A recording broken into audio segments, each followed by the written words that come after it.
So welcome to all of you in the course of manufacturing processes. Today we are going to discuss the casting defect, several kind of casting defect. So these casting defects are categorized into different category, that is gaseous defect related to the gaseous defect such as blowholes, porosity, open holes, scars, pinholes, that we are going to discuss in details. Molding material and methods defect, type of defect. Gating design, that is shrinkage, cavity type casting defect. Pouring metal defect related to the defect, metallurgical defect and others defect. So one by one we are going to discuss the casting defect. So first one is the gaseous defect. So first one is gaseous defect. So different type of casting defect related to the gaseous defect such as blow holes, open holes, scars, blister, pin holes. These all are in the category of gaseous defect. So let us discuss the blow holes. First one is blow holes. तो सबसे पहले आपका एक figure देख लेते हैं कैसा होगा. तो ये आपका सपोज मेटल हो गया. तो मेटल के अंदर क्या होता है कि आपके इंटरनल मेटल्स के अंदर क्या होता है कि वाटर वेपर जो होते हैं वो ट्रैप्ड रह जाते हैं अगर आपने प्रॉपर वेंटिंग नहीं किया है. तो प्रॉपर पोरोसिटी अगर नहीं है तो आपका क्या होगा, जैसे ही आप हायर टेम्परेचर पे मोल्डन मटेरियल है, जैसे ही आप उसको पोर करोगे मोल्ड के अंदर, तो क्या होगा, आपके मोल्डिंग मटेरियल में ऑलरेडी मॉइस्चर है. तो वो मॉइस्चर क्या होगा, आपका हीट होगा, सॉरी वाटर कंटेंट है, वो क्या होगा, वेपराइज होगा. तो अगर उसको स्पेस नहीं मिलता है बाहर निकलने के लिए, दैट मीन्स आपने प्रॉपर वेंटिंग नहीं कर रखा, दैट इज़ पुअर वेंटिंग आपने नहीं कर रखा. पोरोसिटी आपका जो है या परमेबिलिटी आप बोल सकते हो वो लो है, बेटर नहीं है. तो क्या होगा, आपका ये जो गैसियस वाटर वेपर जो है वो मेटल के अंदर ही ट्रैप्ड रह जाएंगे और ये जो है बबल्स के फॉर्म में through the metals internal parts में वो वहीं पे ट्रैप्ड रह जाएंगे. तो ये होता है आपका blow holes defect. Second one is open holes. Open hole नाम से क्लियर चल रहा है. ओपन होल ये सभी के सभी आपके इंटरनल अंदर की तरफ हैं. और ये जो अगर आपका किसी मेटल के अंदर अगर वो उसका सरफेस कन्वेक्स टाइप का और वो जो है आपका जो है टॉप सरफेस पे इस तरीके से रह जाता है कैविटी फॉर्म में, जैसे यहाँ पे आपको कैविटी दिख रहा है, यहाँ पे कैविटी दिख रहा है. तो अगर कन्वेक्स शेप है बॉडी का या पार्ट आपका कास्टिंग का, उसके ऊपर अगर गैसियस डिफेक्ट रह जाता है, यहाँ पे आपको जो दिख रहा है गैस डिफेक्ट, ये इसी को बोलते हैं ओपन होल्स. अगर वो सरफेस के ऊपर आ जाता है, टॉप सरफेस के ऊपर आ जाता है और वो सरफेस जो है कन्वेक्स शेप का है, तो वो जो होगा आपका क्या होगा, ओपन होल्स होगा. ये भी सेम प्रॉब्लम है, वेंटिंग की प्रॉब्लम है और आपकी परमेबिलिटी आपकी अगर लो है तो आपका ये प्रॉब्लम हो सकता है. या एक और प्रॉब्लम हो सकता है कि आपने पोरिंग टेम्परेचर ज़्यादा रखा हुआ है. Third one is scar. अगर जैसे इसमें हमने डिस्कस किया कि कन्वेक्स शेप होना चाहिए. अगर आपका फ्लैट सरफेस के ऊपर अगर आपका गैसियस डिफेक्ट कोई रह जाए इस तरीके से, ये जो आपका दिख रहा है इसको बोलते हैं स्कार. फ्लैट सरफेस के ऊपर अगर आपका एयर पॉकेट, एयर बबल्स या गैसियस बबल या वेपर बबल रह जाता है, तो उसको क्या बोलते हैं, उसको बोलते हैं आप स्कार. फ्लैट सरफेस के ऊपर, और स्टिल ये टॉप सरफेस पे होना चाहिए, इसलिए इसको स्कार बोलते हैं. तो ये वाटर वेपर भी हो सकता है, या अगर हायर टेम्परेचर पे, जैसे ये आपका दो रीजन हो गया. एक और रीजन है पुअर वेंटिंग, पोरोसिटी, हाई पोरिंग टेम्परेचर. जब आप टेम्परेचर हाई रखोगे तो जो लिक्विड मेटल होगा उसकी एक्सेसिबिलिटी जो है बढ़ जाती है गैसियस को लेके, तो गैस ज़्यादा अपने साथ एब्जॉर्ब करके रखता है. तो वो क्या करेगा, आपका गैस जो है वो gas surrounding gas atmospheric gas भी आपका क्या होगा, मोल्ड बॉक्स के अंदर आ सकता है। दूसरा एक और चीज़ है आपका टर्बुलेंस हो। अगर आपके मेटल के फ्लो में टर्बुलेंस होगा तो ऑब्वियसली एटमॉस्फेरिक एयर क्या होगा, इंटर कर जाएगा आपके मोल्ड के अंदर। एक और प्रॉब्लम हो सकता है कि आपका गेटिंग डिज़ाइन जो है वो प्रॉपर नहीं बनाया आपने। दैट मीन्स गेटिंग डिज़ाइन आपने प्रॉपर नहीं बनाया मतलब कि टर्बुलेंस होगा। ठीक, एक और चीज़ हो सकता है कि एयर एस्पिरेशन इफेक्ट भी हो सकता है आपके स्क्रू में। आपने प्रॉपर डिज़ाइन नहीं किया तो एयर एस्पिरेशन इफेक्ट आएगा, एयर बाहर से अंदर की तरफ आएगा और वो जो एटमॉस्फेरिक एयर होगा अगर उसको स्पेस नहीं मिलता है बाहर निकलने के लिए तो वो उसी में ट्रैप्ड रह जाता है। So these are the reasons, यही रीज़न है जो कि ये सारे डिफेक्ट्स, ब्लो होल्स हो गया, ओपन होल्स हो गया, स्कार हो गया। Next one is blister, fourth blister. तो ब्लिस्टर किसे बोलते हैं, अगर आपके मेटल के स्कार जो है, ये जैसे आपका स्कार था जस्ट जो अभी ये डिस्कस किया हमने, जो स्कार है अगर ये पतली थीन लेयर से एक कवर्ड हो, पतली सी एक थीन लेयर मेटल से कवर्ड हो तो उसको बोलते हैं ब्लिस्टर। अगर जस्ट हम इस पर नॉकिंग करेंगे या जस्ट हम किसी मेटल से इंडेंट करेंगे तो यहाँ पे क्या होगा, जस्ट यहाँ पे वैकेंट पार्ट होगा। ऊपर से आपको बिल्कुल क्लीन दिखेगा, दैट मीन्स आपको नहीं लगेगा कि डिफेक्ट है, लेकिन यहाँ पे क्या होगा, अंदर की तरफ एयर पॉकेट होगा, एयर बबल्स का आपका स्पेस होगा। तो वहीं आपका क्या होता है, ब्लिस्टर, इसको बोलते हैं ब्लिस्टर। ठीक है, next one is pin hole, fifth one pin hole. Next one is pin holes. तो ये जो होता है आपका सरफेस के ऊपर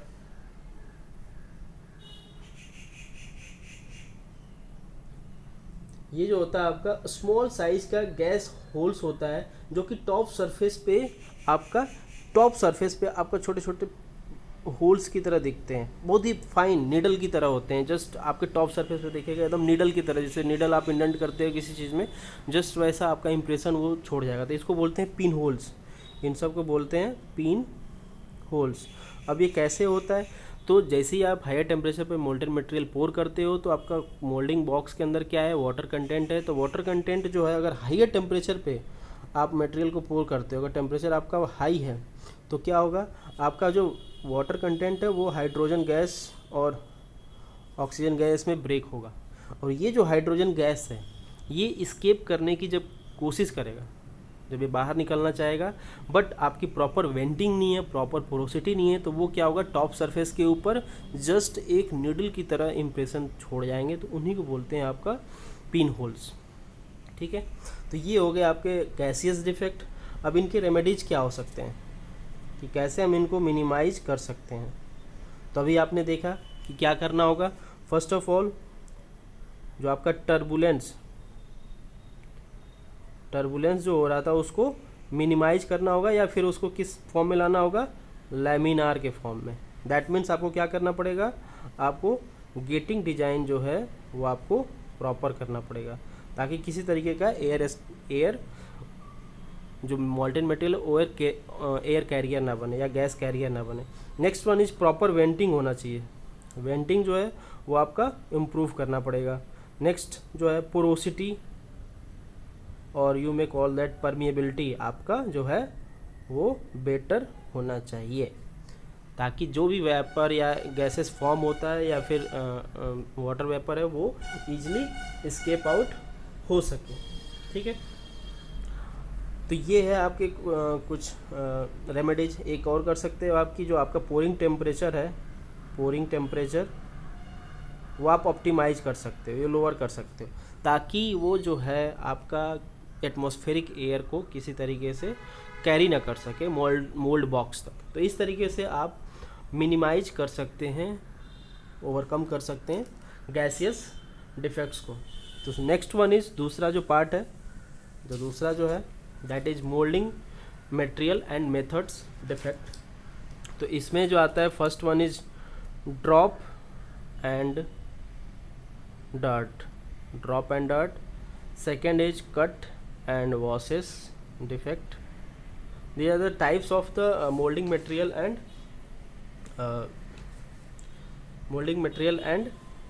methods type of defect. Third one is scab. ठीक है, So one by one discuss. First one is drop and dart. DIRT dot. तो अगर आपने ये सपोज आपका मोल्डिंग बॉक्स है, ठीक है, सपोज ये आपका मोल्डिंग बॉक्स है, आपने रैमिंग किया, उसके बाद आपने प्रॉपर रैमिंग अगर नहीं किया, तो प्रॉपर रैमिंग नहीं किया इसका मतलब कि मोल्ड की स्ट्रेंथ जो है कम होगी। तो मोल्ड की स्ट्रेंथ जो कम होगी तो जो ये आउट टॉप सरफेस होगा, यहाँ से क्या हो सकता है कि आपका कुछ सैंड पार्टिकल यहाँ से डिसंगेज होके नीचे की तरफ गिर जाए। आपने प्रॉपर रैमिंग नहीं किया मतलब कि उनके अंदर जो कोहेसिवनेस है, एडेसिवनेस है, वो कम है, स्ट्रेंथ कम है, तो क्या होगा, ये यहाँ से गिर के यहाँ पे आपका एक्यूमुलेट हो जाएगा। तो जो मटेरियल आपका कास्ट होगा, जस्ट कैसा कास्ट होगा आप देखो, इस तरीके से आपका मटेरियल आपको मिलेगा आफ्टर फिनिशिंग, इस तरीके से। अगर आपने प्रॉपर रैमिंग है, पुअर रीजन क्या है, पुअर रैमिंग, आपने रैमिंग जो है वो पुअर किया हुआ है, तब ये केस होता है आता है आपका ड्रॉप एंड डर्ट। तो अगर इस तरीके का फॉर्म होता है तो इसको बोलते हैं ड्रॉप, और ये इसको बोलते हैं dirt. So this is the kind of mould material and method defect. आपने प्रॉपर रैमिंग नहीं किया, तो क्या करना पड़ेगा इसके लिए, रेमेडी क्या होगा, रेमेडीज आपको क्या करना पड़ेगा, इम्प्रूव करना पड़ेगा रैमिंग। रैमिंग इम्प्रूव करना मतलब ज़्यादा रैमिंग भी नहीं करना, ऑप्टिमाइज करना है, ताकि आपका परमिएबिलिटी भी ऑप्टिमम लेवल तक रहे। अदरवाइज क्या होगा, आप ज़्यादा रैमिंग कर देंगे तो स्ट्रेंथ तो आपका बेटर होगा, बट परमिएबिलिटी आपका रिड्यूस हो जाएगा, फिर गैसियस डिफेक्ट होने के चांसेस मैक्सिमम होंगे। तो इस तरह से आपको रैमिंग करके, प्रॉपर रैमिंग करके आपको ये ड्रॉप और डर्ट से फ्री करना होगा इस प्रोसेस को। नेक्स्ट वन इज सेकेंड जो है cut and washes. Cut and washes, cut and washes, जिसे आपका जो मटेरियल है, सपोज ये आपका मोल्ड बॉक्स है जिसके अंदर आपको मटेरियल फिल करना है, ठीक है, ये पूरा आपका सेटअप हो गया। ये आपका गेटिंग डिज़ाइन है, गेट है, यहाँ आपका जो भी स्क्रू जो भी होगा वहाँ यहाँ पे इंस्टॉल है, ठीक। तो होता क्या है कि आपने मोल्ड बॉक्स प्रिपेयर कर दिया, जब ये मटेरियल आपका यहाँ से फ्लो करना, लिक्विड मेटल फ्लो करना स्टार्ट होगा, तो क्या होगा कि ये जो कॉर्नर्स है, शार्प कॉर्नर्स है, ठीक है, स्ट्रेस कंसंट्रेशन शार्प कॉर्नर्स पे ज़्यादा होता है। तो लिक्विड मेटल अगर यहाँ से इंटर करता है और आपने प्रॉपर रैमिंग नहीं किया, पुअर रैमिंग, अगर आपने रैमिंग प्रॉपर नहीं किया है और मटेरियल के अंदर जो लिक्विड मेटल फ्लो कर रहा है अगर टर्बुलेंस है, तो क्या होगा, ये जो कॉर्नर्स हैं, ये दोनों कॉर्नर्स जो हैं, इन कॉर्नर्स को क्या करेगा, वो तोड़ता हुआ, ब्रेक करता हुआ कहाँ जाएगा, मोल्ड के अंदर लिक्विड मेटल फिल होना स्टार्ट हुआ। तो धीरे धीरे क्या होगा, ये ब्रेक होना स्टार्ट हो जाएगा ये, ठीक है। तो धीरे धीरे ये आपका ब्रेक होगा, तो इसी को बोलते हैं कट गया, यहाँ से कट के वापस कहाँ चला जाएगा, ये सैंड पार्टिकल्स, ये सभी के सभी मोल्डिंग मटेरियल सैंड जो है वो आपके मटेरियल के अंदर मिक्स हो जाएंगे। तो इसी को बोलते हैं कट एंड वॉशेस। तो आपका प्रोडक्ट जो बनेगा वो इस टाइप का कुछ बनेगा।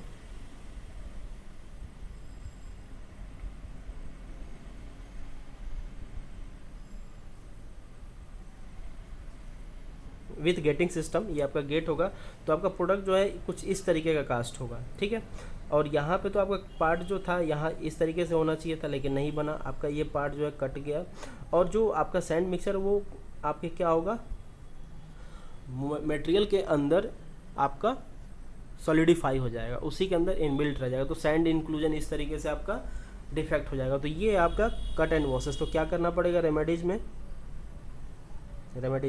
क्या करना पड़ेगा, इम्प्रूव करना पड़ेगा आपको रैमिंग इम्प्रूव करना पड़ेगा, प्लस इसका लैमिनार फ्लो होना चाहिए, मतलब कि आपको प्रॉपर गेटिंग सिस्टम का डिज़ाइन करना पड़ेगा ताकि मटेरियल जो है स्मूथली फ्लो करता हुआ आपका मोल्ड बॉक्स के अंदर फिल हो, ठीक है।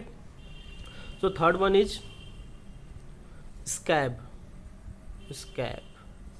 ठीक है, ये भी मोल्डिंग मटेरियल एंड मेथड्स का डिफेक्ट है। तो अगर जैसे आपका ये जो है मोल्ड बॉक्स है, सपोज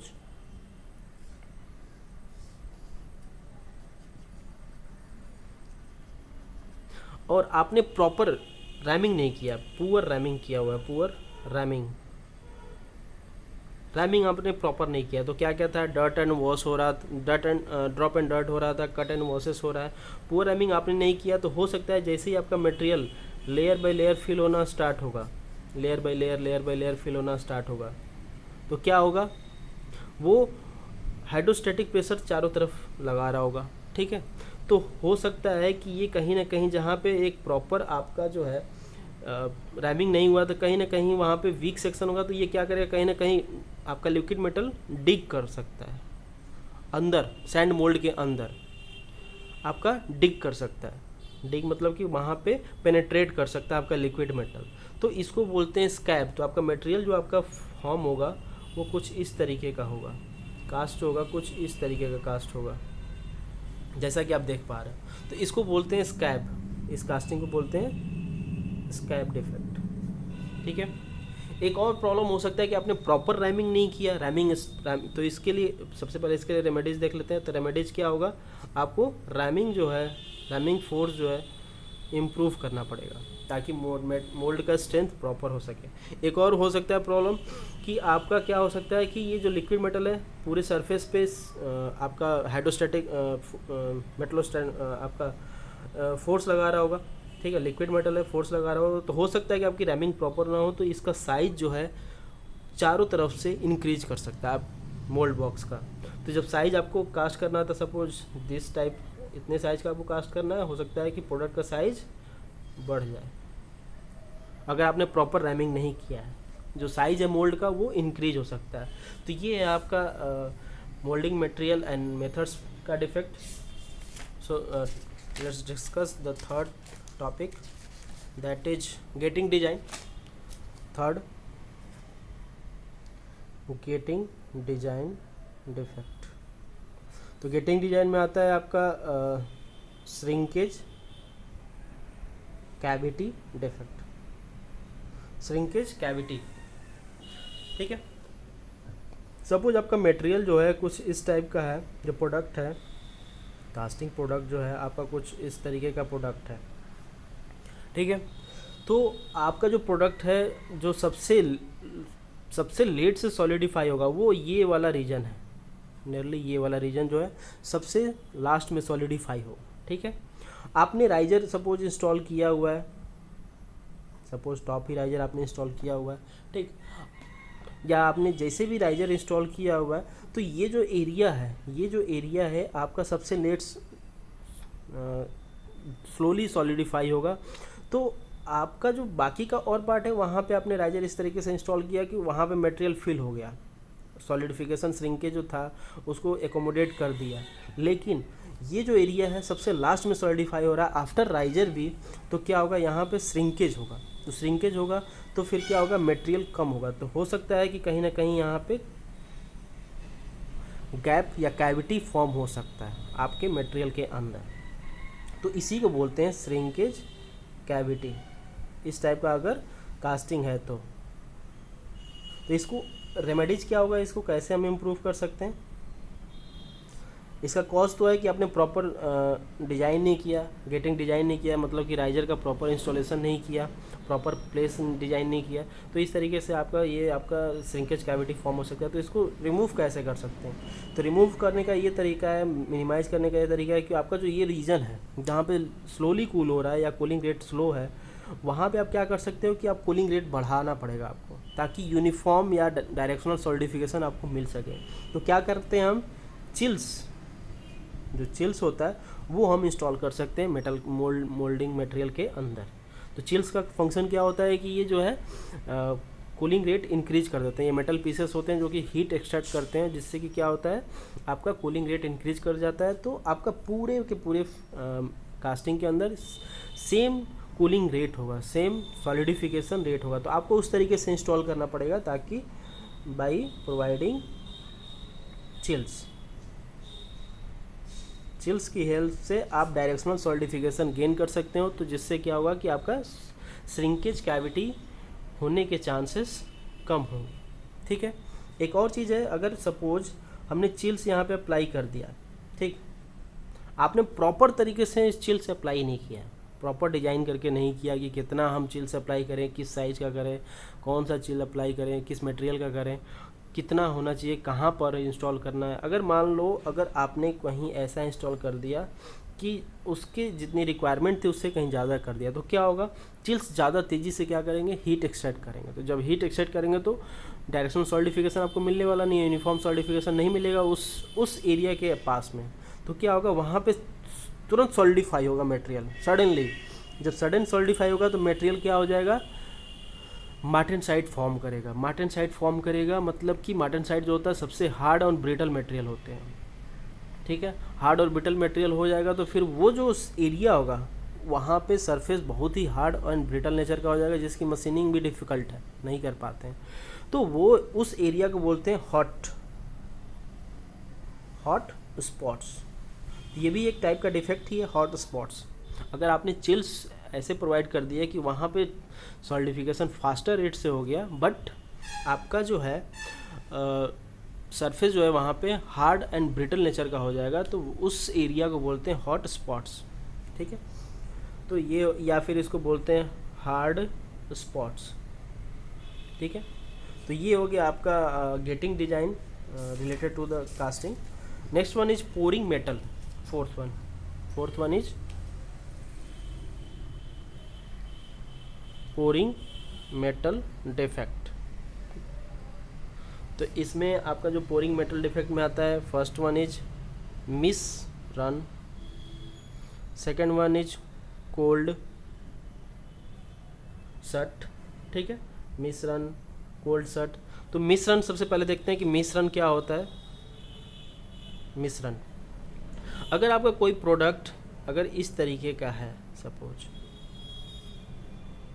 आपका कोई प्रोडक्ट इस तरीके का है जिसमें मतलब आपका जो पार्ट्स है वो कॉम्प्लेक्स शेप का है, थिन सेक्शन में आपका लॉन्ग लेंथ ज़्यादा है आपका, तो आप सपोज आपने इंस्टॉल किया हुआ है, आपने मटेरियल फिल करना सपोज यहाँ से स्टार्ट किया, तो मटेरियल फिल होता हुआ आपका फिल होता रहा और आपका जो है कंप्लीट लेंथ तक पेनेट्रेट नहीं हो पाया, मतलब कि कंप्लीट लेंथ तक, कंप्लीट मोल्ड कैविटी तक आपका मटेरियल फिल नहीं हो पाया। उससे पहले ही क्या हो गया कि सॉलिडिफाई हो गया और ये जो पार्ट है ये खाली का खाली रह गया, मतलब वैकेंट रह गया, और ये जो पार्ट है इतना वो फिल कर दिया। तो इसको बोलते हैं मिश्रण।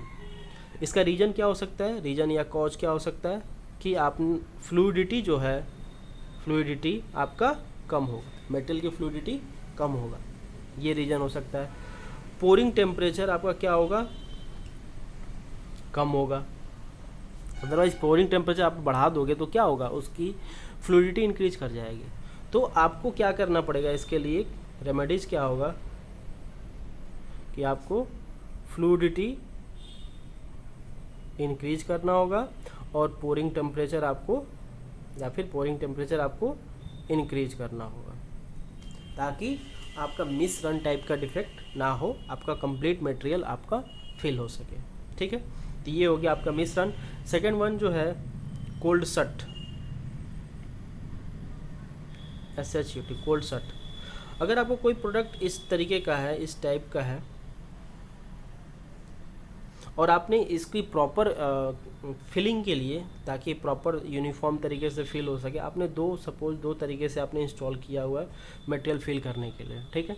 आप मटेरियल फिल करना स्टार्ट किए, मटेरियल फिल होता चला है दोनों साइड से एट द सेम टाइम, और जो है जहाँ पे ये दोनों के दोनों पार्ट मिलता है वहाँ पे ये जो है जस्ट मिलने के बाद ही तुरंत जो है क्या हो गए, ये जस्ट सॉलिडिफाई हो गए। तो क्या हो गया, इस जोन पे प्रॉपर मिक्सिंग हुआ ही नहीं मटेरियल्स का, तो इसको बोलते हैं कोल्ड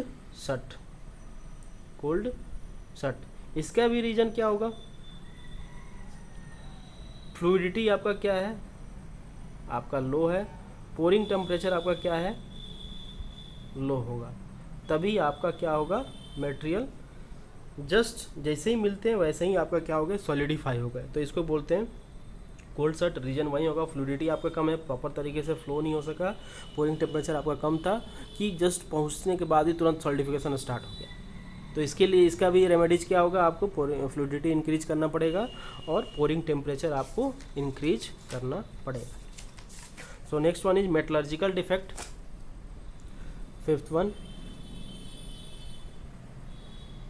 मेटलर्जिकल डिफेक्ट। सो मेटलर्जिकल डिफेक्ट में आपका आता है हॉट टीयर्स या फिर क्रैक्स, हॉट टीयर्स या हॉट क्रैक्स डिफेक्ट। सो होता क्या है कि अगर आपका सपोज मटेरियल कुछ इस तरीके का है, कास्टिंग जो है कुछ इस तरीके का है, ठीक है, आपने क्या किया, कास्ट कर दिया। तो आफ्टर कास्टिंग अगर आपका कूलिंग जो है, टेम्परेचर ग्रेडियंट जो है यूनिफॉर्म नहीं है थ्रू आउट द मटेरियल। अगर आपका टेम्परेचर ग्रेडियंट यूनिफॉर्म नहीं है, मतलब सॉलिडिफिकेशन रेट जो है डिफरेंट जोन का डिफरेंट है, यहाँ का सॉलिडिफिकेशन रेट डिफरेंट है, यहाँ का सॉलिडिफिकेशन रेट डिफरेंट होगा। सॉलिडिफिकेशन रेट जब डिफरेंट होगा तो क्या होगा कि आपका जो है उसके अंदर रेजिड्यूअल स्ट्रेस फॉर्म होगा। किस नेचर का होगा? टेंसाइल नेचर का रेजिडुअल स्ट्रेस हो। तो रेजिडुअल स्ट्रेस अगर टेंसाइल नेचर का होता है तो वो क्या होगा, रेजिडुअल स्ट्रेस की वजह से हो सकता है कि आफ्टर सॉलिडिफिकेशन जस्ट कहीं ना कहीं आपका क्रैक फॉर्म हो सकता है। मटेरियल जब एक दूसरे की तरफ खींचेंगे तो कहीं ना कहीं से हो सकता है कि मटेरियल क्रैक फॉर्म हो सकता है। लेकिन क्रैक कब फॉर्म होता है? जब उस मटेरियल की फेलियर स्ट्रेंथ से जब ज़्यादा आपका रेजिडुअल स्ट्रेस क्रॉस कर जाता है, तब आपका मटेरियल क्या होता है, कहीं ना कहीं एक क्रैक इनिशिएट होता है।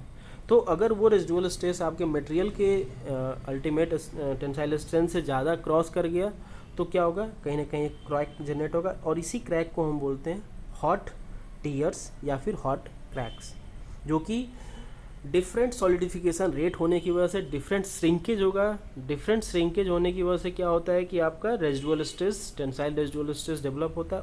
अगर वो टेंसाइल रेजिडुअल स्ट्रेस आपके अल्टीमेट टेंसाइल स्ट्रेंथ से अगर क्रॉस कर जाता है तो फिर क्या होगा, आपका क्रैक जस्ट स्टार्ट होगा आपके प्रोडक्ट के अंदर। तो उस क्रैक को बोलते हैं हॉट टीयर्स या फिर हॉट क्रैक्स। तो इसको कैसे मिनिमाइज कर सकते हैं कि आप प्रॉपर चिल्स, रेमेडीज क्या होगा,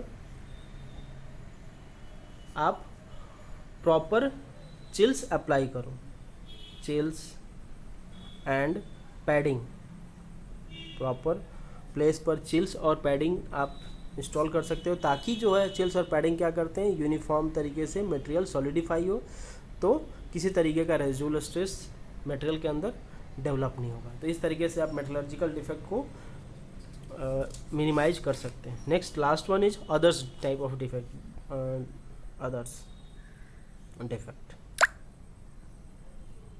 that is sixth one, others defect. So first one is, इसमें आता है मोल्ड शिफ्ट, ठीक है।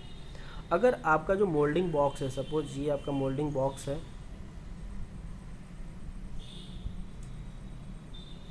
ये आपका पार्टिंग लाइन हो गया, आपने यहाँ पे प्रॉपर तरीके से क्लैंप जो करते थे मोल्ड बॉक्स को क्लैंप नहीं किया, तो हो सकता है कि आपका मोल्ड जो है वो शिफ्ट हो सकता है।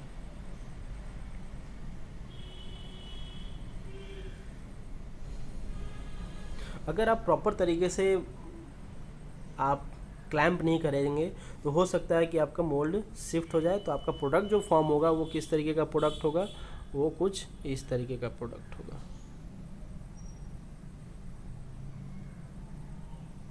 जस्ट देख सकते हो।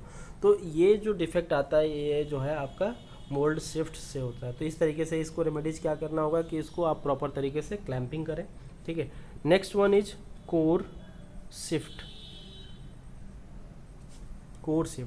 जैसे आपका जो प्रोडक्ट है, सपोज इस तरीके का आपको प्रोडक्ट कास्ट करना है, ये आपका पूरा थ्रू होल होना चाहिए, जस्ट ये सेंटर है, ठीक है। तो ये आपका साइड व्यू हो गया। आपको इस तरीके से प्रोडक्ट कास्ट करना है सपोज, ठीक है।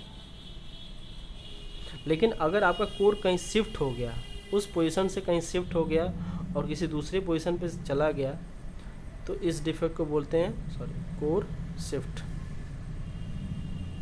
आपका जो एक्सिस है वो यहाँ पर है,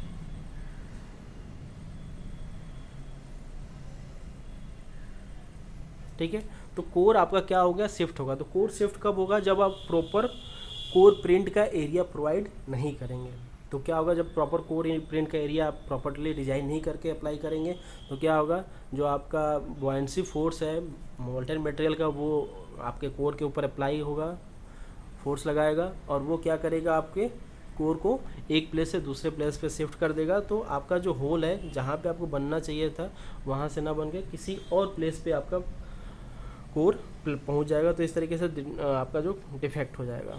तो ये होता है आपका कोर शिफ्ट। तो क्या करना पड़ेगा, इसके लिए आपको प्रॉपरली कोर प्रिंट का एरिया प्रोवाइड करना पड़ेगा। ठीक है, तो ये हो गया आपका कास्टिंग डिफेक्ट्स। ठीक है, तो डिफेक्ट और डिसकंटिन्यूटी में डिफरेंस ये है कि डिसकंटिन्यूटी जो प्रोडक्ट होते हैं, जैसे कि डिफेक्ट्स के अंदर जो है आपके डिफेक्ट अगर हो गया तो आप उसको फर्दर यूज नहीं कर सकते। डिसकंटिन्यूटी है तो आप जस्ट थोड़ा सा मॉडिफिकेशन करके आप अगेन उसको यूज कर सकते हैं। लेकिन डिफेक्ट हो गया तो फिर उसको क्या करना पड़ेगा, फिर उसको रिपेयर करना पड़ेगा उस प्रोडक्ट को, आइदर वेल्डिंग करके या फिर मेटलाइजिंग करके आपको उसको रिपेयर करना पड़ेगा। डिसकंटिन्यूटी है तो माइनर मॉडिफिकेशन के साथ आप उसको कंटिन्यू कर सकते हैं। तो डिफेक्ट का आपका जो डिफिनीसन है वो है कि एडवर्स आपका जो है ऐसी डिसकंटिन्यूटी, ऐसा उसकी प्रॉपर्टी कि वो जो है उस प्रोडक्ट के फंक्शनिंग को इफ़ेक्ट करे, एडवर्स इफ़ेक्ट करे, कि आप उसको प्रॉपर तरीके से फंक्शन में यूज नहीं कर सकते हैं, तो उसको बोलते हैं आपका डिफेक्ट। तो ये हो गया आपका कास्टिंग डिफेक्ट। Thank you.